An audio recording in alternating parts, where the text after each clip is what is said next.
So మీరు Covid టైంలో aggressive గా స్టార్ట్ చేశారన్నారు కదా. అవును. సో ఎంత పోర్ట్ఫోలియో బిల్డ్ చేశారు అండ్ మీరు ఎస్ఐపి ఒక్క మంత్ కూడా ఆపలేదు అన్నారు. స్మాల్ క్యాప్ అనేది రిస్క్ అది అసలు పట్టుకోవద్దు, దాంట్లో పెడితే మస్ అయిపోతాయి. మరి మ్యూచువల్ ఫండ్స్ లో డబ్బులు పెట్టొచ్చు. ఇప్పుడు ఈ స్టోరీ ఎందుకు చెప్పానంటే, సహారాలో పెట్టిన వాళ్ళు మనీ ఇప్పటికి రికవర్ చేసుకోలేకపోయారు, కానీ మ్యూచువల్ ఫండ్ లో సహారాలో పెట్టిన వాళ్ళది మీకు మనీ వచ్చేస్తుంది. ఇప్పటికీ అందరికి సెటిల్ అయిపోయినాయి మనీ. మ్యూచువల్ ఫండ్స్ అనేవి అంత సెక్యూర్ గా ఉంటాయి. Trading is the most difficult job అనమాట. మొత్తం వరల్డ్ లోనే అత్యంత కష్టమైన పని ఏదన్నా ఉందంటే అది ట్రేడింగ్. చాలా నేను ఆపేసాను. మనీ కీప్ ఆన్ జనరేటింగ్ అవుతుందంటే ఏదో అవుతుంది, ఇంకా మరి మనం రిస్క్ అవుతుందని చెప్పేసి ఆపేసాను. ప్రతి ఒక్కరి టైం వస్తుంది, కానీ ఆ టైం కి అందరూ పరిగెడుతున్న దాంట్లో పరిగెత్తుద్దు.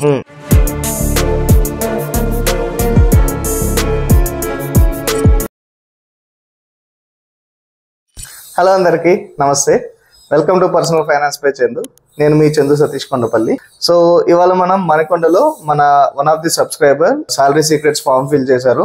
ఇది మన రెగ్యులర్ సాలరీ సీక్రెట్స్ లా కాకుండా it will be kind of motivation. So ఆయన లాస్ట్ 5 years నుంచి 10 years నుంచి ఏం చేశారు అండ్ ఆయన ఒక గుడ్ పోర్ట్ఫోలియో క్రియేట్ చేశారు. సో ఇది మనకి ఒక మోటివేషన్ లాగా ఉంటుంది. నేను దీంట్లో చెప్పేది ఏముండదు, మాక్సిమం ఆయనే మాట్లాడతారు.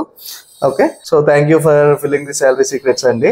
అంటే మీరు మీ జర్నీ చెప్తే సో దట్ ఇంకో 10 మంది ఇన్స్పైర్ అయ్యి సో వాళ్ళు కూడా ఇన్వెస్ట్మెంట్ స్టార్ట్ చేస్తారు. అండ్ ఇనిషియల్ గా మైండ్ సెట్ ఎలా ఉంటుంది, ఎందుకంటే ఫస్ట్ 3 years 5 years హోల్డ్ చేయడం చాలా కష్టం. సో మీ మైండ్ సెట్ ఎలా ఉంది, మీ ఇన్వెస్ట్మెంట్స్ ఎలా స్టార్ట్ చేశారు, ఈ జర్నీ చూద్దాం. అండ్ మనం వీడియోలోకి వెళ్లే ముందు మీ ఫైనాన్షియల్ షేర్ చేయడానికి అండ్ మీ సాలరీ కానీ so me details and me face చూపించడానికి కన్సెంట్ ఉందా లేదా? ఓకే, సో డీటెయిల్స్ లోకి వెళ్దాం. ఫస్ట్ మీ కెరీర్ దగ్గర నుంచి so me family background and ఎంత ఎర్న్ చేస్తున్నారు, ప్రెసెంట్ ఎలా సేవ్ చేస్తున్నారు, మీ గోల్ ఏంటి, సో ఈ డీటెయిల్స్ చూద్దాం. Okay, first of all thanks అండి మా ఇంటికి వచ్చినందుకు. వెల్కమ్. నా పేరు వినోద్ కుమార్. నేను ఒక ఐటీ కంపెనీలో వర్క్ చేస్తున్నాను ప్రాజెక్ట్ లీడ్ గా. నాకు 11 years ఆఫ్ ఐటీ ఎక్స్పీరియన్స్ ఉంది. నాకు మ్యారేజ్ అయింది. నాకు 4 years ఓల్డ్ డాటర్ ఉంది. సో నేను 2012 లో నా బీటెక్ కంప్లీట్ అయిపోయింది. ఓకే, సో ఫస్ట్ అందరు వచ్చినట్లుగానే అమీర్పేటకి వచ్చేసి మైత్రివనంలో అక్కడంతా నేర్చుకోవడం అదంతా జరిగింది. 1 year చాలా కష్టపడ్డాను, జాబ్స్ ఏం రాలేదు. 2013 లో ఒక చిన్న జాబ్ వచ్చింది అనమాట. అక్కడ 6,000 తో మన శాలరీ స్టార్ట్ అయింది. అప్పుడు ఫస్ట్ శాలరీ నాతో పాటు 2 friends కూడా తీసుకెళ్ళినప్పుడు ముగ్గురం జాయిన్ అయిపోయాం. అక్కడ జాయిన్ అయిన తర్వాత అది నైట్ షిఫ్ట్ లోడ్ ఉండేవి. అక్కడ వర్క్ చాలా హెవీగా ఉండేది. 6,000 శాలరీ వచ్చేది. నైట్ షిఫ్ట్ చేస్తే ఒక 2,000 ఎక్స్ట్రా వచ్చేది. 8,000 వచ్చేది అనమాట శాలరీ. వర్క్ చేస్తూ ఉన్నాను. అంటే నేను ఆ టైంలో కూడా సేవింగ్స్ చేసేవాడిని. ఏ విధంగా సేవింగ్స్ చేసేవాడిని అంటే, ఇప్పుడు మనీ ఏమో 6,000 వచ్చేది, నైట్ షిఫ్ట్స్ అయితే 8,000 వస్తుంది. సో ఫ్రెండ్స్ తో ఉంటాము, ఫ్రెండ్స్ తో ఉండేసి రూమ్ లో ఉంటాం. బ్యాచులర్స్ ఒక చిన్న రూమ్ ఉండేది ఇక్కడ ఎర్రగడ్డ దగ్గర, అప్పుడు ఉండేవాళ్ళము. సో అక్కడ రూమ్ రెంట్ అందరం ఒక 6 members ఉండేవాళ్ళం. ఒకే 2 rooms ఉంటాయి, 8 members ఉండేవాళ్ళం ఆ రూమ్ లో. సో మూవీస్ కి వెళ్ళే వాళ్ళము, పార్టీలు చేసుకునే వాళ్ళము. సో ఈ 8,000 అనే అమౌంట్ లో ఆ మెమోరీస్ అనేది ఇన్వెస్ట్మెంట్. అప్పుడు ఇప్పుడు తలుచుకుంటే నాకు అవే మెమోరీసే ఇన్వెస్ట్మెంట్స్ అనిపిస్తుంది. ఇన్వెస్ట్మెంట్స్ అంటే నేను నా దృష్టిలో ఎప్పటికీ మనీ అనేదే ఎప్పుడు ఇన్వెస్ట్మెంట్ కాదు. సో నెక్స్ట్ శాలరీ అనేది 2014 లో 17,000 వచ్చింది. Switch Iyer company, IT company, first IT company. First work చేసి నాన్ ఐటీ కంపెనీ, తర్వాత ఫస్ట్ ఐటీ కంపెనీ రవి అనే ఒక అన్న నాకు హెల్ప్ చేసినాడు. సో ఆ అన్న ద్వారా నేను ఐటీ కంపెనీ ఫస్ట్ శాలరీ వచ్చింది. సో ఇప్పుడు 70,000 శాలరీ వచ్చింది అనమాట. సో 17,000 శాలరీ వచ్చినప్పుడు ఆల్రెడీ 8,000 కింద చెప్పినట్టు నాకు మెమరీస్ అనేవి ఉండిపోయినాయి, ఫ్రెండ్స్ తో ఎంజాయ్ చేయటాలు అంతా. సో నెక్స్ట్ ఏంటి, ఇంకొక 8,000 మిగులుతుంది. అప్పుడు నాకు 8,000 మిగులుతుంది. ఇంటికి పంపించేవాడిని. ఫస్ట్ ఒక 2-3 months ఇంటికి పంపించాను. ఎందుకంటే ఫస్ట్ శాలరీలో మీరు అంత పంపించే స్కోప్ ఉండదు, లేదు, అక్కడ ఎక్స్పెన్స్ అయిపోతుంది. నెక్స్ట్ మీరు స్విచ్ అయిన తర్వాత ఇంటికి పంపించాను. తర్వాత మళ్ళీ నాకు అందరికి ఒక ఆశ ఉంటది కదా, ఫస్ట్ బైక్ కొనుక్కోవాలి అది అని. సో బైక్ కొనుక్కోవాలని చెప్పేసి సేవ్ చేయడం స్టార్ట్ చేశాను. సేవ్ అంటే నాకు మనకేం తెలియదు, అప్పుడు ఏవీ తెలియదు. జస్ట్ బ్యాంక్ లో పక్కన పెట్టేవాడిని అంతే. ఎక్స్ట్రా వచ్చే 6,000 7,000 ఎక్స్ట్రా పెట్టేసి అది ఒక 85,000 అయింది. వెళ్ళేసి నా బర్త్డే రోజు వెళ్ళేసి బైక్ కొనుక్కున్నాను. ఆ ఇచ్చే హ్యాపీనెస్ ఎంత మనీ ఇచ్చినా హ్యాపీనెస్ ఏం రాదు. ఇప్పుడు ప్రెసెంట్ జనరేషన్ అనుకోండి, బైక్ తీసుకోవాలనుకుంటే ముందు ఇమీడియట్ గా వెళ్ళి విత్ ఇన్ 1 week లో బైక్ తీసుకుంటారు, ఈఎంఐ పెడతారు. అవును, అప్పట్లో ఇంత ఈఎంఐస్ కాన్సెప్ట్ లేదు, ఇంత అప్పులు తీసుకోవడము అంటే అప్పట్లో మైండ్ సెట్ ఓకే మన దగ్గర ఉంటేనే మనం తీసుకోవాలనే కాన్సెప్ట్ లో ఉన్నారు. సో దాని గురించి మీరు అక్యుములేట్ చేసుకుని పెట్టారు. అదే ప్రెసెంట్ రోజుల్లో అయితే మేబీ ఎలా ఉండేదో but always good to save amount and then take the product. అసలు ఈఎంఐ ఉంటుందనే తెలియదు ఆ టైంలో. 8,000 అనే అమౌంట్ సేవ్ చేసుకోవడం తెలుసు, ఈఎంఐ అనే కాన్సెప్ట్ ఉందని తెలిస్తే ముందే అప్పు చేసేవాడినేమో. తెలియకపోవడం, కొన్ని విషయాలు తెలియకపోవడం మంచిది. అవునండి. నెక్స్ట్ ఇంకా అక్కడ నుంచి మళ్ళీ షిఫ్ట్ చేశాను. ఒక 2 years అక్కడ జాబ్ చేశాను. తర్వాత మళ్ళీ షిఫ్ట్ అయిపోయాను. తర్వాత 35,000 అక్కడ 8 months ఉన్నాను కంపెనీలో. మళ్ళీ తర్వాత షిఫ్ట్ అయిపోయాను. ఇక్కడ 50,000 శాలరీ వచ్చేది. అక్కడ ఆల్మోస్ట్ 5 years వేసాను. 50,000 to 60,000 ఎగ్జిట్ అయ్యేంత వరకు కూడా అక్కడ అంతే శాలరీస్ ఉంటాయి. కానీ ఇక్కడ 50,000 వచ్చేటప్పుడు మళ్ళీ సేవింగ్స్ వేసాను. దేనికోసం? మ్యారేజ్ కోసం. అప్పుడు మనకి మ్యూచువల్ ఫండ్స్ తెలియదు, ఏమీ తెలియదు, స్టాక్స్ తెలియదు. మళ్ళీ సేమ్ బ్యాంక్ అకౌంట్ లో పెట్టడము అంతే, అదే సేవింగ్స్. ఒక 6 to 7 lakhs మొత్తం మ్యారేజ్ కి అంతా ఎక్స్పెన్సెస్ నేనే ఇచ్చాను. మ్యారేజ్ కి ఎక్స్పెన్సెస్ కూడా ఇచ్చాను అప్పుడు.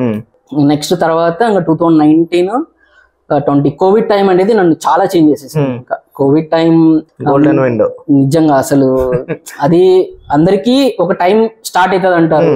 అప్పటికి మనం ఎప్పటి నుంచో జాబ్స్ లో వాటిలో చాలా కష్టపడుతూ ఉంటాం. కానీ మనం కష్టపడిన దానికి ఎప్పుడు రిజల్ట్ రావట్లేదు అని ఒక బాధ ఉంటది. ఒక టైం వస్తుంది ఎప్పుడో ఒకసారి, ప్రతి ఒక్కరి జీవితంలో ఒక టర్నింగ్ పాయింట్ ఏదో ఒక టైంలో జరుగుతుంది. నాకు లేట్ గా అయింది, ఒక 10 years పట్టింది. కొంతమంది ఒక 1 year లోనే అవ్వచ్చు. నాకు 10 years టైం పట్టింది. సో 10 years తర్వాత మ్యూచువల్ ఫండ్స్ అంటే ఏంటి అనేది స్టార్ట్ చేశాను. అసలు ఏంటి మ్యూచువల్ ఫండ్స్, జనాలు ఎందుకు మ్యూచువల్ ఫండ్స్ లో పెడతారు.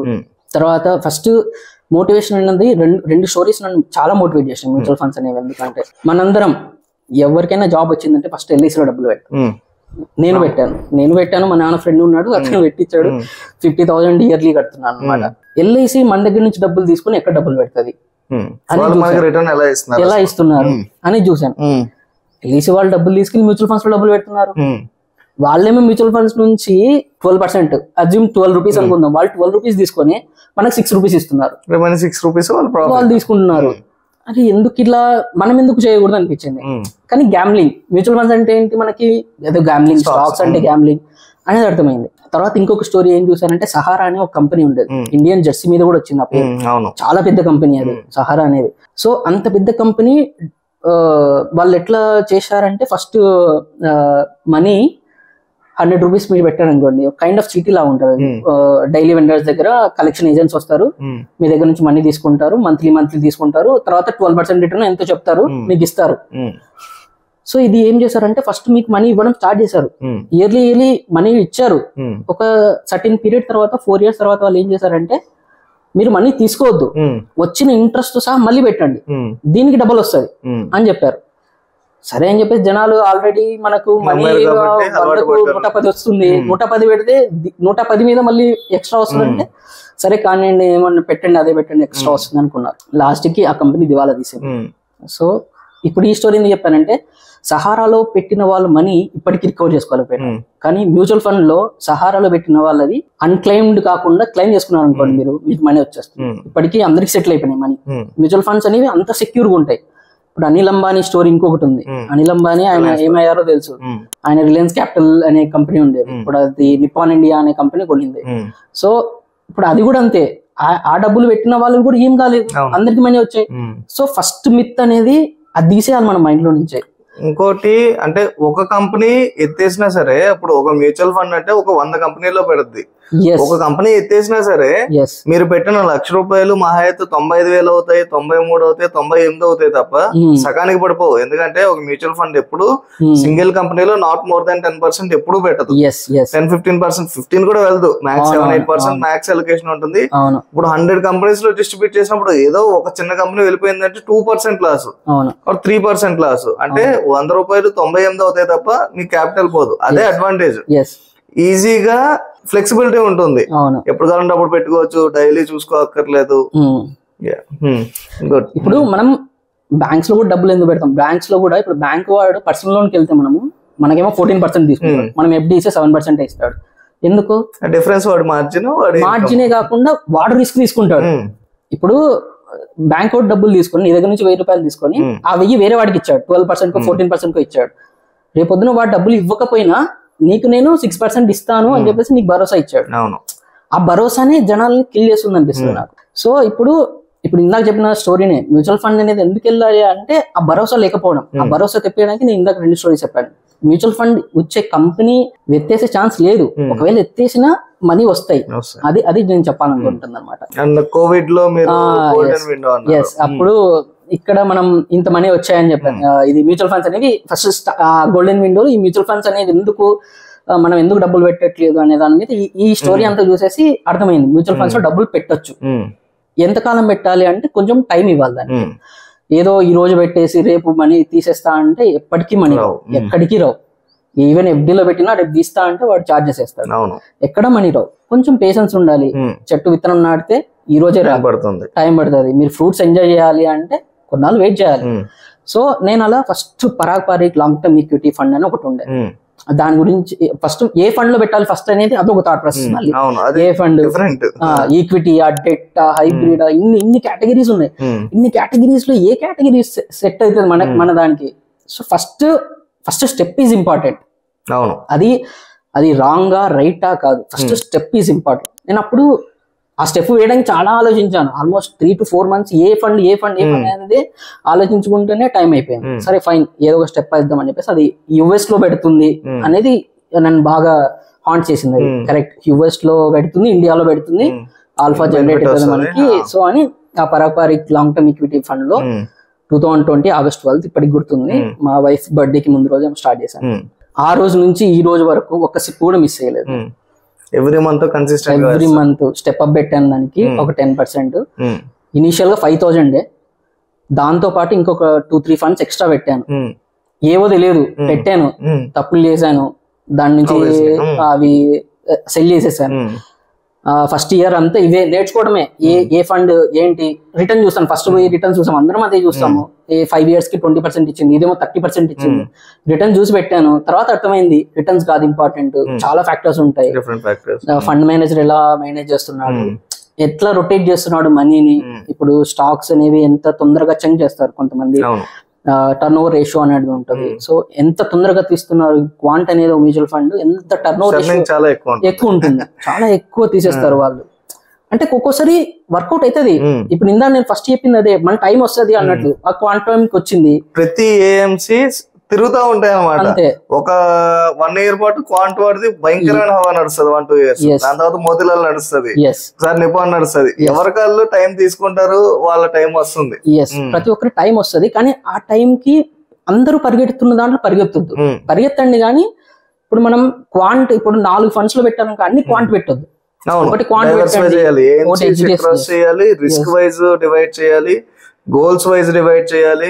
నెక్స్ట్ 1 year లో గోల్, 2 years లో గోల్ వస్తుంది అంటే అప్పటికప్పుడు నేను రేపొద్దున గోల్ అంటే ఇవాళ విత్డ్రా చేస్తాం అనుకోకుండా ముందు అడ్వాన్స్ గానే మార్కెట్ సిచ్యువేషన్ బట్టి హై రిస్క్ నుంచి నో రిస్క్ దాంట్లోకి మూవ్ చేసుకుని ఇదంతా మేనేజ్ చేయాలి. ఇప్పుడు మీరైనా సరే, సో మీరు ప్రెసెంట్ చేసిన పోర్ట్ఫోలియో సేమ్ ఇదే చేయాలండి.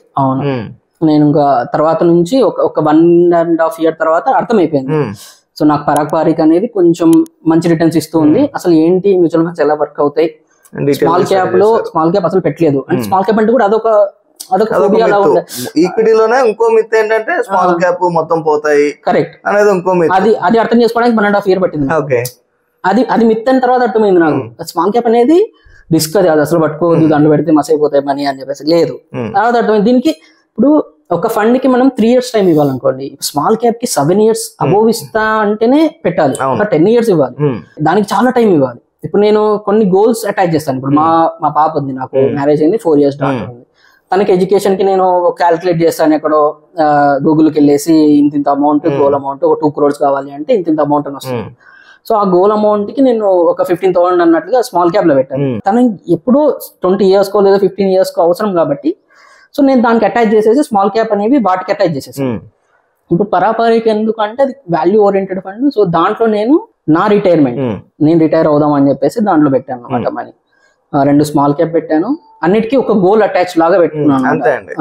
నెక్స్ట్ ఒక మిడ్ క్యాప్ ఫండ్, ఒక్కొక్క గోల్ కి ఒక్కొక్క సెపరేట్ అకౌంట్ చేసి పెట్టక్కర్లేదు, కానీ అట్లీస్ట్ దీంట్లో వస్తున్న అమౌంట్ దీనికి యూజ్ చేద్దాం అనుకున్న కాన్సెప్ట్ లో ట్యాగ్ చేసుకోవచ్చు. అంటే ఇప్పుడు సపోజ్ కొంతమంది ఏం చేస్తారంటే మ్యారేజ్ కి ఆర్ చిల్డ్రన్ ఎడ్యుకేషన్ అని చెప్పి 4 funds పెడతారు, మళ్ళీ దాని తర్వాత రిటైర్మెంట్ కి అని చెప్పి ఇంకో 4 funds పెడతారు, ఇంకోటి కిడ్స్ మ్యారేజ్ అని చెప్పి ఇంకో 4 funds పెడతారు. మొత్తం ఎన్ని అయినాయి? 12 funds అయినాయి. ఒకే అకౌంట్ లో 12 funds అంటే ఎంత ఓవర్ డైవర్సిఫై అవుతుంది? అక్కర్లేదు. అలాగే అంటే లాజికల్ గా అంటే వెల్త్ ఉంటే మనం ఏమైనా చేసుకోవచ్చు. ఆ వెల్త్ క్రియేషన్ స్టార్ట్ చేయడం అనేది ఇంపార్టెంట్. మిస్టేక్ చేయడం కరెక్టే, కానీ ఎంత ఎర్లీగా స్టార్ట్ చేస్తే అంత మిస్టేక్ తొందరగా మనం రికవర్ చేసుకోవాలి. అవునండి. మనం ఎప్పుడో 40 years అప్పుడు స్టార్ట్ చేసి మనం రిక్టిఫై చేసుకోవడం అనేది అంత కరెక్ట్ కాదు. అవును, చేయండి. అంటే నేను ఇందాక చెప్పినట్టు ఫస్ట్ నా స్టోరీ స్టార్ట్ చేసినట్లు ప్రతి ఒక్కటి మనీ అనేది మ్యూచువల్ ఫండ్ లోనే పెట్టాలి, స్టాక్స్ లోనే పెట్టాలి అని కాదు. So kind of saving is important. ఎక్కడ సేవింగ్, ఎంత రిటర్న్ అసలు అంటూ ప్రిన్సిపల్ అంటే మనం ఓన్లీ ఇంట్రెస్ట్ 6% 12% అనుకున్నాము. అసలు అంటూ ముందు ప్రిన్సిపల్ అయినా దాయాలి కదా. ముందు నెల 1000 పెట్టడం స్టార్ట్ చేయాలి. అప్పుడు ఒక హ్యాబిట్ ఫామ్ అవుతుంది. నెలకు 1000 పెట్టగలిగిన వాడే నెలకు 1,00,000 పెట్టగలరు. ఎక్కడ చోట స్టార్ట్ చేయాల్సిందే. అది 6% ఇస్తుందా 12% ఇస్తుందా చీటీలో పెడతా అది సెకండరీ. సో అది సెకండ్ స్టెప్ అనమాట. ఫస్ట్ స్టెప్ ఎక్కడ చోట సేవ్ చేయాలనే మైండ్ సెట్ రావడం. సెకండ్ స్టెప్ మరి తీసుకెళ్లి ఇంట్లో గూట్లో పెట్టద్దు. అది అసలు ఎందుకంటే ఈ రోజు తీసుకెళ్లి ఒక ఎక్కడో అల్మారాలు దాచిపెట్టారు 100 రూపీస్. ఈ రోజు పెట్రోల్ వస్తుంది. 1 year తర్వాత 100 రూపీస్ తీసుకెళ్తే మీకు ఏం రాదు. అది ఇన్ఫ్లేషన్ తినేస్తుంది. సో ఇన్ఫ్లేషన్ అనే కాన్సెప్ట్ కూడా మనకు అర్థం చేసుకోవాలి. ఈ రోజు వచ్చే సోప్ 100 రూపీస్ ఉన్నది, రేపు సోప్ 100 రూపీస్ రాదు. వాళ్ళు చేసే జిమ్మిక్స్ వేస్తారు. 150 grams ఈ రోజు అమ్ముతుంది, రేపు 100 రూపీస్ కి ఇస్తాడు, కానీ 100 grams చేస్తాడు. మనం ఆ గిమ్మిక్స్ మనం పట్టించుకుంటాం. మనం కూడా 100 అప్పుడు 100 ఉంది, ఇప్పుడు 100 ఉంది. అప్పుడు 10 రూపీస్ కి మాజా వచ్చేది, ఇప్పుడు 10 రూపీస్ కి మాజా వస్తుంది. కానీ అప్పుడు 10 రూపీస్ కి మాజా ఎంత వచ్చేది, ఇప్పుడు 10 రూపీస్ కి మాజా ఎంత వస్తుంది. సో ఆ శ్రింక్ఫ్లేషన్ అంటారు దాన్ని. ఇన్ఫ్లేషన్ శ్రింక్ అవుతా ఉంటది Maaza packet. So biscuit packet కూడా శ్రింక్ అవుతా ఉంటది. అది శ్రింక్ఫ్లేషన్, ఇన్ఫ్లేషన్ అనేవి ఉంటాయి. సో ఈ కాన్సెప్ట్స్ ఇంకా ప్రతి ఒక్కటి ఇన్వెస్ట్మెంట్ టర్మ్స్ లోనే చూడడం అలవాటు అయిపోయింది నాకు. సో నేను 2020లో కార్ కొన్నాను. తర్వాత వేరే రీజన్స్ వల్ల నేను అమ్మేశాను అది. సో కార్ కొన్నప్పుడు వెనకాల లైట్స్ ఇచ్చాడు అనమాట ఒకటి. ఆ లైట్స్ చూస్తే కంపెనీ పేరు ఉంది దాని మీద, ఫియామ్ ఇండస్ట్రీస్ అని. ఫియామ్ ఇండస్ట్రీస్ ఏంటి కంపెనీ అని చెప్పేసి చూసాను అనమాట. సో వచ్చి స్టాక్ మార్కెట్ లో చూసాను ఈ కంపెనీ ఫియామ్ ఇండస్ట్రీస్ అనేది ఏం చేస్తుంది. సో ఫండమెంటల్స్ అనేవి అప్పుడు చూసాను. వాళ్ళకి సేల్స్ ఎలా వస్తాయి, గ్రోత్ ఎలా ఉంది, ప్రాఫిట్ ఆఫ్టర్ ట్యాక్స్ ఎట్లా ఉంది, క్యాష్ ఫ్లోస్ వస్తున్నాయా లేదా, అమ్ముతున్నారు డబ్బులు వస్తున్నాయా రావట్లేదా. సో ఈ ఫండమెంటల్స్ చూసేసి మన చుట్టూ దొరికేవి ఎక్కడో చోట కనబడతా ఉంటాయి. అలాంటి స్టాక్స్ ని కొంచెం నేను ఒక పైలట్ పోర్ట్ఫోలియో లాగా బిల్డ్ చేసి, కొన్నిసార్లు డబ్బులు వచ్చినాయి, కొన్నిసార్లు పళ్ళు ఊడిపోయినాయి, అది వేరే విషయం. సో కానీ మన చుట్టూ ఉండేవి స్టాక్స్ అనేది కూడా ఎక్కడో అవసరం లేదు. ఒక సోప్ ఉంది, సోప్ వెనకాల తిప్పితే హిందుస్థాన్ యూనిలివర్ అని ఉంటుంది. హిందుస్థాన్ యూనిలివర్ అనేది వాళ్ళు సర్ఫులు తయారు చేస్తారు, సోపులు తయారు చేస్తారు, ఎన్నో తయారు చేస్తారు వాళ్ళు. హిందుస్థాన్ యూనిలివర్ అనే కంపెనీ 2-3 సర్ఫ్ ప్యాకెట్స్ ఉంటాయి. మనం ఏమనుకుంటాం, ఈరోజు ఒక సర్ఫ్ తీసుకుంటాం, చేంజ్ అవుతుంది హ్యూమన్ మైండ్. ఎప్పుడు ఇదే సర్ఫ్ ఎందుకు వాడతాం, వేరే సర్ఫ్ వాడతాం. కానీ అది కూడా వాడిదే, అది మనకి తెలియదు. ఇవి బిజినెస్ టాక్టిక్స్ అన్ని తెలిసిన తర్వాత ఫైన్, వీళ్ళు మనీ జనరేట్ చేస్తారు. కంపెనీస్ అనేది వాళ్ళకు చాలా బ్రెయిన్ ఉంది. మనకెంత బ్రెయిన్ ఉన్నా వాళ్ళు దాని మీద ఎట్లా మనీ జనరేట్, వాళ్ళు 1 రూపీ పెడుతున్నారంటే దాని నుంచి 1 రూపీ ఎట్లా తెచ్చుకోవాలి అనేది వాళ్ళకి టాక్టిక్స్ ఉంటాయి. ఎకానమీ అనేది ఎప్పటికీ ఇలాంటి కంపెనీస్ గ్రో అవుతానే ఎకానమీ కూడా గ్రో అవుతా ఉంటది. ఇప్పుడు ట్యాక్స్ ఉంది, న్యూ ట్యాక్స్ రెజ్యూమే, అందరికి డబ్బులు వస్తాయి. ఏం చేస్తారు, మళ్ళీ ఖర్చు పెడతారు, పెరుగుతారు, మళ్ళీ స్టాక్ మార్కెట్ పెరుగుతుంది. అదే సో ఈ సైకిల్ అనేది మ్యూచువల్ ఫండ్స్ అనేది మిత్ అనేది అందరూ అర్థం చేసుకోవాలి. మ్యూచువల్ ఫండ్స్ అనేవి ఏవో ఎక్కడి నుంచో బ్లాక్ బాక్స్ కాదు. మనం యూజ్ చేసే ఈ స్టాక్స్ నే ఒక కంపెనీ ఫామ్ అయ్యి వాడు ఈ స్టాక్స్ లో ఇన్వెస్ట్ చేస్తాడు. కంపెనీస్ గ్రో అవుతూ ఉంటాయి, మనం ఖర్చు పెడతాం, కంపెనీస్ గ్రో అవుతూ ఉంటాయి, వెల్త్ క్రియేట్ అవుతూ ఉంటుంది. కాకపోతే దేనికైనా సరే టైం ఇవ్వాలి. విత్ ఇన్ ఇవాళ పెట్టి ఇవాళ 10,000 పెట్టి రేపు 11 అయిపోతుంది అని చూడకూడదు. First 2 years 3 years majority of the time red లోనే ఉంటుంది. ఫస్ట్ 5 years ఎవరైతే హోల్డ్ చేస్తారో వాళ్ళు మాత్రమే లాంగ్ టర్మ్ లో వెల్త్ క్రియేట్ చేస్తారు. కాకపోతే 80-90% జనాలు విత్ ఇన్ 5 years లోపు ఖచ్చితంగా సెల్ చేస్తారు. Either it could be mind set, it could be improper planning, could be anything, కాకపోతే సెల్ చేసేస్తారు. సో మీరు కోవిడ్ టైంలో అగ్రెసివ్ గా స్టార్ట్ చేశారన్నారు కదా. సో ఎంత పోర్ట్ఫోలియో బిల్డ్ చేశారు? అండ్ మీరు ఎస్ఐపి 1 month కూడా ఆపలేదు అన్నారు. ఎస్ఐపి ఏది ఆపలేదు. మ్యూచువల్ ఫండ్స్ నేను ఇందాక అన్నట్లు స్మాల్ క్యాప్, మిడ్ క్యాప్, ఒక ఫ్లెక్సీ క్యాప్, గోల్డ్ అనేది ఖచ్చితంగా ఉండాలి. ఖచ్చితంగా ఉండాలి. అది రిటర్న్స్ ఇప్పుడు ఇస్తుంది అని చెప్పేసి ఎక్కువ పెట్టకూడదు, తక్కువ ఇస్తుంది. గోల్డ్ కొన్ని ఇయర్స్ 0 రిటర్న్స్ ఇచ్చినవి కూడా ఉన్నాయి. లాస్ట్ 2000 అరౌండ్ 13-14 నుంచి 19 వరకు కొన్ని ఇయర్స్ స్టాగ్నెంట్, ఇంకా డౌన్ ట్రెండ్ కూడా ఉంది. అవును, ఇప్పుడు బజ్ లో ఉంది కదా అని ఇప్పుడు స్టార్ట్ చేయడం కాదు, ఎప్పుడు పోర్ట్ఫోలియోకి గోల్డ్ అనేది హెడ్జ్ చేయాలి, కానీ ఆల్వేస్ హెడ్జ్ కాదు.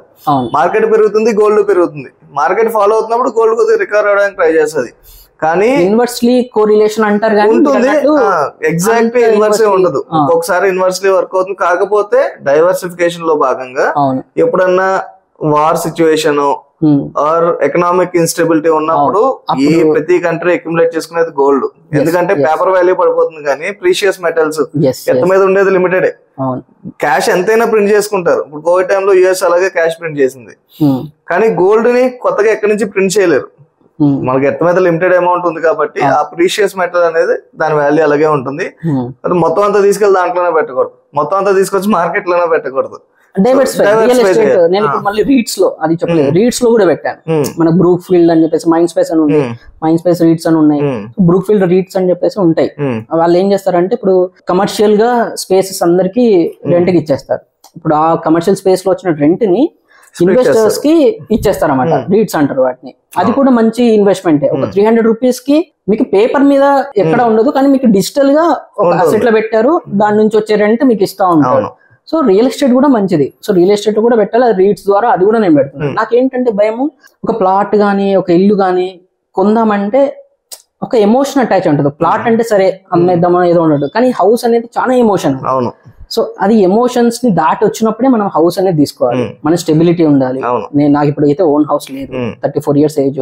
40 వచ్చిన తర్వాత మనకు ఒక సెట్ అయిపోతుంది, నేను హైదరాబాద్ లో ఉంటానా లేదా మా ఊరికి వెళ్ళిపోతానా, ఒక మైండ్ సెట్ క్రియేట్ అయిపోతుంది ఇంకా. సో నేను ఇక్కడ అప్పుడు హౌస్ తీసుకుందాము అన్నప్పుడు మంచి ఆప్షన్, కానీ అది ఒక ఇన్వెస్ట్మెంట్ లాగా ఎప్పుడు కాదు. మనం ఉందాం అనుకున్న హౌస్ ఎవర్ ఇన్వెస్ట్మెంట్, అది ఎమోషనల్ ఇన్వెస్ట్మెంట్. కొంత అమౌంట్ స్పెండ్ చేస్తారు, ఈఎంఐ కడతారు, కానీ దాన్ని అసెట్స్ లోనూ వీటిలో లెక్కే. రిచ్ డాడ్ పూర్ డాడ్ అని ఒక బుక్ ఉంటుంది, దాంట్లో చెప్తాడు అనమాట, ఎప్పటికైనా ఒక ఏదైనా అసెట్ అనేది నీకు మనీ జనరేట్ చేయనంత వరకు అది అసెటే కాదు.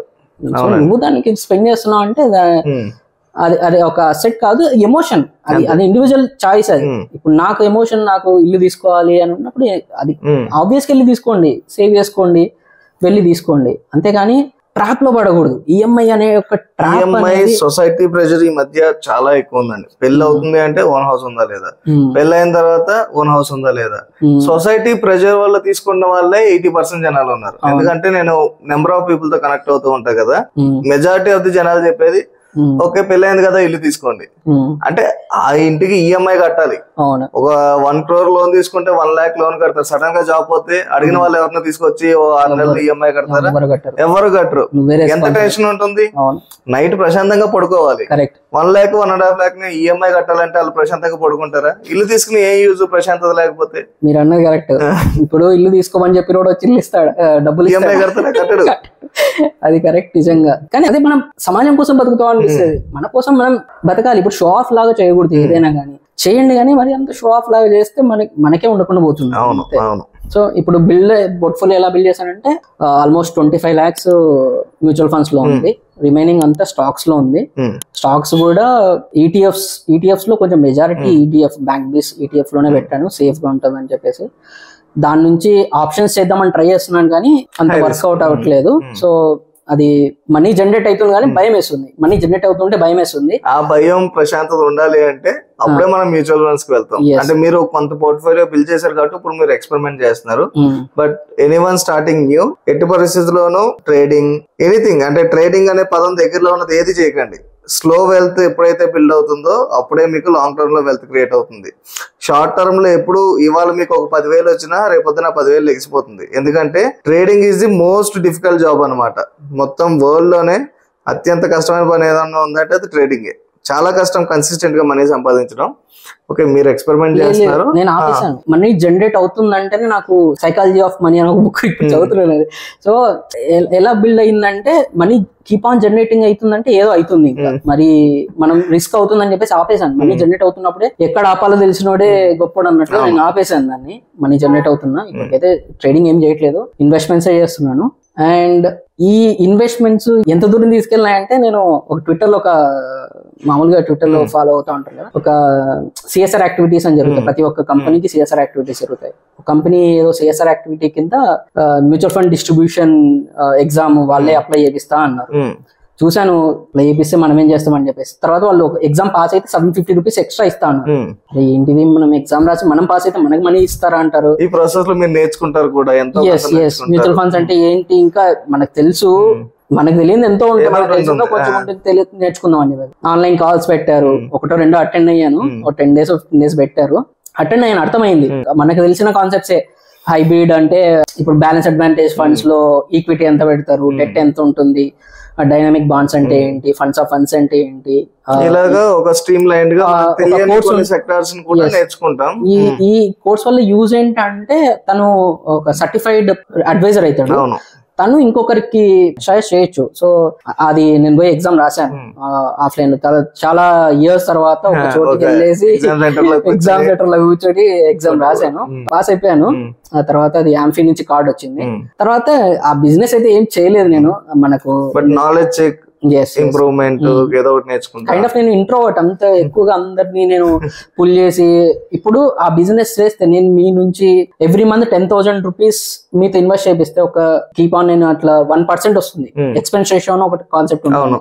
సో ఆ 1% వచ్చిన నాకు 10,000 లో 1% వచ్చిన ఒక 1,000 అన్నట్టు. 1,000 కాదండి, 100 రూపీస్. 1% అంటే 100 rupees, 100 per year. Yes. So 100 ఇప్పుడు 1000 మెంబర్స్ మనం కీప్ ఆన్ మనం చేసుకుంటా వెళ్ళామంటే 100 ఇంటూ మనకు వాళ్ళు కడుతున్నంత కాలం మనకు మనీ వస్తూ ఉంటాయి. కైండ్ ఆఫ్ సెకండరీ ఇన్కమే. కానీ నాకు అంత టైం లేదు, కానీ ఆ హ్యాపీనెస్ ఇచ్చింది నాకు అదే మ్యూచువల్ ఫండ్స్. నాకు ఎవరికన్నా ఒకరికి హెల్ప్ చేసి వాళ్ళ గోల్స్ రీచ్ అవడానికి మీరు హెల్ప్ చేశారు అంటే చాలా సాటిస్ఫాక్షన్. మా ఆఫీస్ లో ఇద్దరిని మోటివేట్ చేశాను నేను. ఇద్దరిని మోటివేట్ చేసి వాళ్ళకి మ్యూచువల్ ఫండ్స్ అంటే నేర్పించాను. నాకన్నా ఏజ్ పెద్ద, కానీ వాళ్ళకి తెలియదు. వాళ్ళకి రియల్ ఎస్టేట్ మాత్రమే ఒక ఇన్వెస్ట్మెంట్ అంటే. అవును, అందరికీ అలానే ఉంటుంది. నేను వాళ్ళకి చెప్పాను అనమాట, నా పోర్ట్ఫోలియో చూపించాను, ఇలా ఉంటది. అప్పుడు వాళ్ళ కళ్ళతో చూసి ఫైన్, ఓకే ఇలా పెరుగుతుందా, ఇంత ఉంటదా, అయితే ఇది మిత్ కాదు అని వాళ్ళని ఇద్దరిని మోటివేట్ చేశాను. ఇద్దరు ఇప్పుడు మ్యూచువల్ ఫండ్స్ లో 1.5 year నుంచి పెడుతున్నారు. వాళ్ళు ఇంకా స్టెప్ అప్ చేస్తున్నారు, నాకన్నా ఎక్కువ చేస్తున్నారు. నాకు చాలా సాటిస్ఫై అనిపించింది. అందరినీ కన్విన్స్ చేయలేము, వీళ్ళకి నా దగ్గర ఉంటారు. సో నాకు చాలా బాగా అనిపిస్తుంది అది కూడా. ఓకే, సో ఇప్పుడు మీ స్టాక్స్ మ్యూచువల్ ఫండ్స్ కాంపోజిషన్ ఎలా పెట్టారంటే 50-50%? కైండ్ ఆఫ్ అంతే. అంటే 25 lakhs మ్యూచువల్ ఫండ్స్ అన్నారు, 25 lakhs equity, total 50 lakhs portfolio. Gold, real estate అంటే రీట్స్ అన్ని ఇన్వాల్వ్ చేసి ఓవరాల్ 50 lakhs పోర్ట్ఫోలియో బిల్డ్ చేసుకున్నారు from 2020. Very good, very good. So మీరు ఇదే పేస్ లో కంటిన్యూ అవుతూ, సో ప్రెసెంట్ మనకు ఖచ్చితంగా ఇన్సూరెన్స్, టర్మ్ ఇన్సూరెన్స్ ఉండాలి. అవి లేకుండా మనం ఎంత ఇన్వెస్ట్మెంట్ చేసినా ఇట్స్ ఆఫ్ నో. మనం ఎంత చెప్పుకున్నా ఒక రోజు మార్కెట్ ఫ్లిప్ అవడానికి ఛాన్స్ ఉంటుంది. 20% పడొచ్చు, ఒక రోజు మనమే ఫ్లిప్ అవ్వే ఛాన్స్ ఉంటుంది. అప్పుడు ఫ్యామిలీకి కావాల్సింది ఇన్సూరెన్స్ లో. నాకు టర్మ్ ఇన్సూరెన్స్ ఉంది, నేను ఆఫీస్ లో కూడా టర్మ్ ఇన్సూరెన్స్ అండ్ నేను ఆఫీస్ లో ఇన్సూరెన్స్ టాప్అప్ కూడా చేశాను. సో ఫస్ట్ మనం సేఫ్ గా మనం మన కాళ్ళ మీద నిలబడాలి. ఫస్ట్ మన కాళ్ళకి చెప్పులు ఉన్నాయి లేదా చూసుకోవాలి.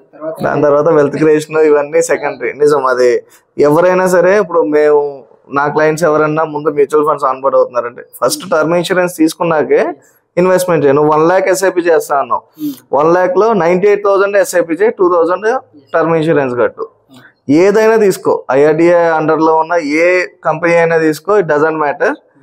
కరెక్ట్ గా డిక్లేర్ చేయి, కరెక్ట్ గా పాలసీ తీసుకో, అది మోస్ట్ ఇంపార్టెంట్. ఆ టర్మ్ ఇన్సూరెన్స్ ఆ తర్వాత ఇన్వెస్ట్మెంట్ స్టార్ట్ అవుతుంది.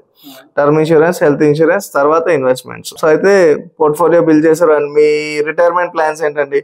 అంటే మీరు అగ్రెసివ్ గా చేస్తున్నారు కాబట్టి మేబీ ఫైర్ రీచ్ అవ్వాలని ఉండొచ్చు నెక్స్ట్ 10 years లో, 15 years లో. సో ప్రెసెంట్ కూడా అగ్రెసివ్ గానే ఇన్వెస్ట్మెంట్స్ చేస్తున్నారా? సో పర్ మంత్ అప్రాక్సిమేట్ గా ఎంత చేస్తున్నారు? అంటే ఉండాలండి, అగ్రెసివ్ గా వెళ్ళాలి. కాకపోతే అట్ ది సేమ్ టైం మన గోల్స్ అకార్డింగ్ గా అడ్జస్ట్ చేసుకోవాలి. మన గోల్స్ నెక్స్ట్ మంత్ లో ఉన్నాయి అంటే ఈ మంత్ లో మీరు ఫండ్స్ ని విత్డ్రా చేయకూడదు. ఒక 1-2 years or 2-3 years ముందుగానే మీ గోల్స్ వస్తున్నాయి అంటే ఆ టైంకి మీ ఫండ్స్ ని మార్కెట్ నుంచి తీసి వెరీ లో రిస్క్ ఫండ్స్ లో పెడితే మీ గోల్స్ కి ఓకే ట్రంప్ ఏదో చిన్న మాట అంటే మార్కెట్ పడిపోయింది అనుకోండి, మీరు అక్యుములేట్ చేసుకున్న 2 crores 1 crore అయిపోతుంది. సో అంత లాస్ట్ మినిట్ వరకు ఉంచకుండా గోల్స్ అకార్డింగ్ గా మీరు ఫండ్స్ విత్డ్రా చేసి సేవింగ్స్ కదా ఏదైనా ఎఫ్డి కానీ డెప్ట్ ఫండ్స్ కానీ ఆర్బిట్రేజ్ ఫండ్ కానీ ఇలాంటి దేంట్లో పెట్టుకుంటే మనకి మార్కెట్ ఫాలో అవుతున్నా సరే ఇంత ఇంపాక్ట్ ఉండదు. మేబీ స్లైట్ గా ఫాలో అవ్వచ్చు, తక్కువ రిటర్న్స్ రావచ్చు, బట్ గోల్స్ ఇంపాక్ట్ అవ్వవు. గోల్స్ ఇంపాక్ట్ అవ్వనంత వరకు ఎవరైనా హ్యాపీగానే ఉంటారు. ఫీజు కట్టాలి అంటే మార్కెట్ పడిపోయింది 1 week కడతానంటే కుదరదు. సో ఆల్వేస్ కొంచెం ఆ చంక్ అనేది మనీ ఎమర్జెన్సీకి ఉండాలి. ఆల్సో కరెక్ట్ గా క్యాలిక్యులేట్ చేసి 6 months కి ఎమర్జెన్సీ ఉండాలి అలా క్యాలిక్యులేట్ చేయాలి అక్కర్లేదు. డెఫినెట్ గా అంటే అందరూ అలా సెట్ చేసుకోకర్లే. డిపెండింగ్ ఆన్ పేరెంట్స్ సపోర్ట్ ఎంత ఉంది, గోల్డ్ ఎంత ఉంది, ప్రతిదీ మనం ఎమర్జెన్సీలో యూజ్ చేసుకోవచ్చు. విత్ ఇన్ 1 month నిజంగా ఎమర్జెన్సీ వస్తే విత్ ఇన్ 30 days లో మనం అడ్జస్ట్ చేసుకోగలం. అంటే క్రెడిట్ కార్డ్ మీ దగ్గర ఒక 2 lakhs 3 lakhs లిమిట్ ఉందంటే దాన్నే యూజ్ చేసుకోవచ్చు. విత్ ఇన్ 30 days లోపు మీరు మీ పేరెంట్స్ సపోర్టో లేదా మీ దగ్గర ఉన్న ఫండ్స్ లేదా ఎఫ్డీలో ఉన్న అమౌంట్ తీసి ఇది రీపే చేసేస్తారు. ఎవరికి హార్డ్ అండ్ ఫాస్ట్ రూల్ ఉండదు, ఒక్కొక్కరికి అందుకే personal finance is very personal అండి. సో మీకు maybe 1 month 2 months emergency fund కావచ్చు, కానీ ఒక బిజినెస్ చేసిన వాళ్ళకి 1 year 2 years ఫండ్స్ ఉంచుకోవాలి. పెద్ద లాస్ వచ్చింది అంటే ఫ్యామిలీని ఇంటికి పంపించేసి మీరు 1 year బతకంటే నేను లాస్ రికవర్ చేసుకుని వస్తా అన్న నమ్మకం ఉండాలి. సో వాళ్ళకి డిఫరెంట్ ఎమర్జెన్సీ ఫండ్ ఉంటుంది. ఓకే, సో ఇప్పుడు మనం ఈ సెషన్ నుంచి ఏం నేర్చుకున్నాం? సో ఇనిషియల్ గా హార్డ్ వర్క్ చేయాలి. ఓకే, కెరీర్ స్టార్టింగ్ లోనే మన day 1 సో ఇన్వెస్ట్మెంట్స్ చేయాలి, ఎమోషనల్ ఇన్వెస్ట్మెంట్ ఉండాలి. ప్రతిదీ మనం మనీతోనే క్యాల్కులేట్ చేయలేం. సో హార్డ్ వర్క్ చేయాలి ఇనిషియల్ ఇయర్స్ లో. సో మీరు 6,000 normal day shift night shift కి 8,000 అంటే ఆ 2,000 కోసం మీరు నైట్ షిఫ్ట్ కి వెళ్ళారు. సో హార్డ్ వర్క్ చేయాలి, ఇనిషియల్ గా నేర్చుకోవాలి, స్కిల్స్ అప్గ్రేడ్ చేయాలి. అండ్ సక్సెస్ అనేది స్లోగా వస్తూ ఉంటుంది. సో టైం ఇవ్వాలి, హార్డ్ వర్క్ ఇస్తూ ఉంటే సక్సెస్ ఫాలోస్ ఆటోమేటికల్లీ. సో ఇవ్వాలి, ఆపర్చునిటీస్ గ్రాప్ చేసుకోవాలి. మనకి ఎక్కడ బెస్ట్ ఆపర్చునిటీ ఉంటే ఆ బెస్ట్ ఆపర్చునిటీ గ్రాప్ చేసుకోవాలి. అండ్ ఇన్వెస్ట్మెంట్స్ అనేది లాంగ్ టర్మ్ వెల్త్ క్రియేషన్ కి ఇన్వెస్ట్మెంట్స్ యూజ్ అవుతాయి. ప్రతి ఎవెన్యూని ఎక్స్ప్లోర్ చేయాలి. ఓన్లీ రియల్ ఎస్టేట్ కి వెళ్ళకూడదు, ఓన్లీ మ్యూచువల్ ఫండ్స్ కి వెళ్ళకూడదు. డెప్ట్, ఈక్విటీ, వెరీ హై రిస్క్, లో రిస్క్, మీడియం రిస్క్ అన్నిటిలోనూ ఉండాలి. గోల్స్ అకార్డింగ్ గా మోడిఫై చేసుకుంటూ ఉండాలి. టాక్సేషన్ కోసం క్యాపిటల్ గెయిన్స్ బుక్ చేసుకుంటూ ఉండాలి. అండ్ ఎవ్రీ 2-3 years కి పోర్ట్ఫోలియో రీబ్యాలెన్సింగ్ చేసుకుంటూ ఉండాలి. అలాగే ఇప్పుడు మీరు కోవిడ్ టైంలో ఇంటి దగ్గర ఉన్నారు కాబట్టి అగ్రెసివ్ గా ఇన్వెస్ట్మెంట్ చేశారు, వెల్త్ క్రియేట్ చేసుకున్నారు. సో అండ్ చాలా మంది సబ్స్క్రైబర్స్ కూడా నేను మాట్లాడుతున్న వాళ్ళు కోవిడ్ టైంలో చాలా వెల్త్ క్రియేట్ చేసుకున్నారు. ఎందుకంటే ఇంటి దగ్గర ఉన్నారు కాబట్టి, ఎక్స్పెన్సెస్ లేవు కాబట్టి.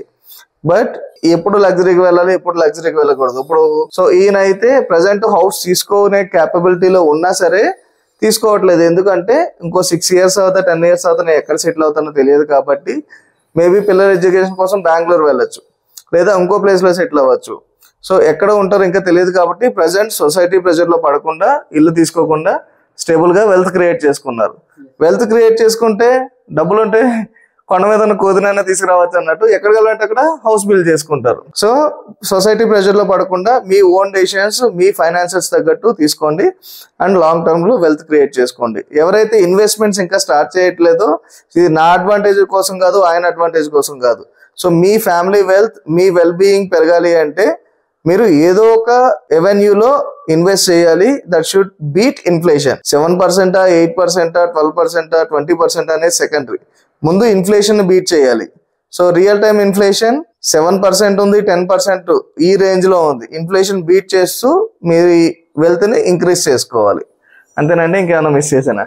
సో బేసిక్ గా నేను కన్సల్టేట్ ఇంకొకటి చెప్పడం మర్చిపోయాను. చిన్నపిల్లలు మా పాప చిన్నపిల్లలకి మనీ అంటే ఏదో తెలియదు, పేపర్ అయ్యేవాళ్ళు. కానీ వాళ్ళకి దీని నుంచి మనం ఏదో కొనుక్కోవచ్చు అనే హ్యాబిట్ ఎలా అలవాటు చేయాలి? చిన్న చిన్న పనులు ఉంటాయి, ఇల్లు ఏదైనా హెల్ప్ చేసినప్పుడు వాళ్ళకి వాళ్ళు బట్టలు మట్టేస్తా ఉంటారు, లేకపోతే ఏదో చిన్న పని చేసినప్పుడు వాళ్ళకి టోకెన్ ఆఫ్ అప్రిషియేషన్ లాగా మనం కొంచెం మనీ చేసి పక్కన దాచి పెడితే రేపొద్దున ఎక్కడన్నా ఈ రోజు 4 years మా పాప. నేను ఎలా ఆలోచిస్తున్నానంటే ఒక టాయ్ కొనుక్కోవాలని అనుకోండి, ఒక 200 rupees అనుకోండి, నీ పాకెట్ మనీ నుంచి 50 rupees ఇవ్వు, నా పాకెట్ మనీ నేను 50 rupees ఇస్తాను. తనకు అర్థం అవుతుంది అంటే నా పాకెట్ మనీ తగ్గిపోతుంది అనే మెంటాలిటీ అనేది మన జీన్స్ లో లేదండి. మనీ అనేది జీన్స్ లో లేదు, మనకి జీన్స్ లో లేదు, స్టడీస్ లో కూడా లేదు. నేను కాలేజ్ స్టూడెంట్స్ ఇంటరాక్ట్ అవుతాను. రీసెంట్ గా మా కాలేజ్కి వెళ్ళి ఎవరికి ఏం తెలియదు, బీటెక్ రేపటి నుంచి జాబులు చేస్తారు, ఎవరికి తెలియదు. అసలు స్కూలింగ్ నుంచే స్టార్ట్ అవ్వాలంటాను నేను. అన్ని నేర్పిస్తారు. ఇప్పుడు చెప్పడం మర్చిపోయినా మనం 10th క్లాస్ చదవండి లైఫ్ సెటిల్ అవుతుంది, ఇంటర్మీడియట్ చదవండి లైఫ్ సెటిల్ అవుతుంది, బీటెక్ చదవండి లైఫ్ ఎక్కడ లైఫ్ సెటిల్ అవ్వదు. మనం కష్టపడాలి. 5 లక్షల జీతం వచ్చిన నెలకి అడుకునే వాళ్ళు ఉన్నారు. ఎందుకంటే ట్రాప్ పెడతారు వాళ్ళు. ఉంటాడు ఇప్పుడు మన స్తోమత ఒక మంచి కార్ ఉంటది, 15 lakhs కార్ మనం వర్క్ చేయగలం అన్నప్పుడు 15 lakhs కి వెళ్ళాలి, 50 lakhs కి వెళ్ళాలి. మనం షో చేయాలి అనుకున్నప్పుడు మనం ఏం చేయాలి? సో ఆ ట్రాప్స్ పడకూడదు. మనము చిన్న పిల్లలకి అలవాటు చేయాలి. కొంచెం మనీ అంటే ఏంటి అనేది మరి 4 years అని కాదు, వాళ్ళకి 10 years వచ్చేటప్పటికి వాళ్ళకి అర్థం అవ్వాలి మనీ అంటే ఏంటి. మన దగ్గర చిన్నగా అలవాటు చేస్తే బాగుంటుంది అని నా అభిప్రాయం. నైస్ అంతే అండి, ట్రూ. సో వీడియో ఇక్కడ వరకు చూసారు అంటే నచ్చింది అనుకుంటున్నాను. సో వీడియో నచ్చితే మీ ఫ్రెండ్స్ కి ఫార్వర్డ్ చేయండి, వాళ్ళని కూడా ఇన్వెస్ట్మెంట్స్ చేయమనండి, సో దట్ వాళ్ళు కూడా వెల్త్ క్రియేట్ చేసుకుంటారు. అలాగే మీరు వీడియో క్లోజ్ చేసే ముందు మన ఛానల్కి సబ్స్క్రైబ్ చేయండి, అలాగే వీడియోకి లైక్ చేసి సో మీ సైడ్ నుంచి మీ లైఫ్ లెసన్స్ ఏమన్నా ఉంటే అవి కూడా కామెంట్ చేయండి, సో మిగిలిన వాళ్ళు కూడా చదివి సో ఆ డీటెయిల్స్ తెలుసుకుంటారు. So thank you so much and thank you అండి ఫర్ షేరింగ్ యువర్ స్టోరీ.